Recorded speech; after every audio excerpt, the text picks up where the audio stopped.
Hi friends, welcome to my channel. నమస్తే అండి.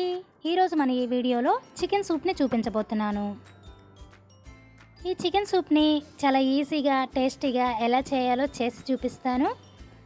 ముఖ్యంగా క్లైమేట్ చల్లగా ఉన్నప్పుడు ఇలా వేడివేడిగా ఘాటుగా సూప్ని చేసి తీసుకుంటే చాలా బాగుంటుంది. మరి ఆలస్యం చేయకుండా ఈ టేస్టీ చికెన్ సూప్ని ఎలా చేయాలో చూసేద్దాం. దీనికోసం నేను 1/2 కేజీ చికెన్ని తీసుకుంటున్నానండి. చికెన్ని ఇలా నీట్గా కడిగేసి పక్కన పెట్టేసుకోవాలి. మరో పక్కన సూప్కి కావలసిన టొమాటో, పచ్చిమిర్చి, ఉల్లిపాయ అలాగే ఒక క్యారెట్ని ఇలా చిన్న ముక్కలుగా కట్ చేసుకోవాలి. మరో పక్కన స్టవ్ వెలిగించి కుక్కర్లోకి 1 స్పూన్ వరకు ఆయిల్ తీసుకోవాలి.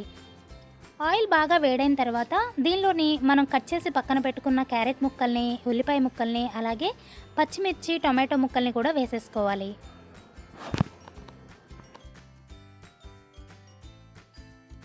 ఇలా వేసేసుకున్న తర్వాత వీటిని బాగా కలిపేసుకొని ఒక 2 నిమిషాల పాటు బాగా ఉడికించుకోవాలి. దీనిలోనే 1 స్పూన్ వరకు ఫ్రెష్ అల్లం వెల్లుల్లి పేస్ట్ వేసేసుకోవాలండి. టమాటా ముక్కలు బాగా ఉడికిపోయిన తర్వాత దీనిలోని చికెన్ వేసేసుకోవాలి. చికెన్ వేసేసిన తర్వాత ఇలా ఒక్కసారి కలిపేసుకొని ఒక 5 నిమిషాల పాటు ఉడికించుకోవాలి. 5 నిమిషాల తర్వాత దీనిలోని 1 స్పూన్ వరకు సాల్ట్ని వేసేసుకోవాలండి. సాల్ట్ వేసేసుకున్న తర్వాత ఇలా ఒకసారి మొత్తం బాగా కలిపేసుకోవాలి. ఇలా కలిపేసుకొని మూత పెట్టేసి ఒక 20 నిమిషాల పాటు బాగా ఉడికించుకోవాలి.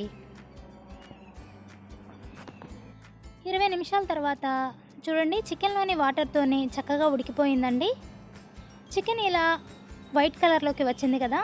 ఇప్పుడు దీనిలోని 1 స్పూన్ మిరియాల పొడిని, 1 స్పూన్ గరం మసాలా పొడిని వేసుకోవాలి. దీనిలోని మనం కారం వేయాల్సిన పని లేదండి, మిరియాల పొడి వేస్తే సరిపోతుంది. ఇలా వేసిన తర్వాత మొత్తం ఒకసారి ఇలా కలిపేసుకోవాలి.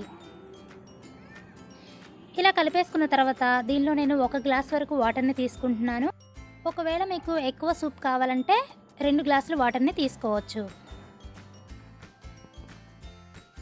ఇలా వాటర్ని వేసి ఒకసారి మొత్తం కలిపేసుకొని కుక్కర్కి విజిల్ పెట్టేసి 20 విజిల్లు వచ్చే వరకు బాగా ఉడికించుకోవాలి.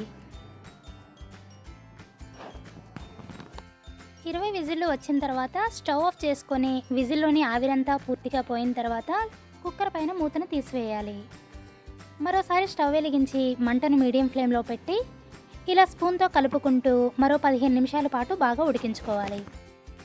ఇక్కడ నేను చూపిస్తున్నాను కదండి, ఇలా స్పూన్తోని చికెన్ స్మాష్ చేస్తూ ఉడికించుకోవాలి. చూడండి, సూప్ ఇలా చిక్కగా రావాలండి. ఇలా కాస్త చిక్కబడిన తర్వాత స్టవ్ ఆఫ్ చేసేసుకోండి. చూసారు కదండి, చికెన్ సూప్ ఎంత బాగా వచ్చిందో. ఇలా ఒకసారి మీరు కూడా ట్రై చేయండి. టేస్ట్ అయితే చాలా బాగుంటుంది. అలాగే మన ఛానల్ని సబ్స్క్రైబ్ చేసుకొని లైక్ చేయండి. Thank you for watching.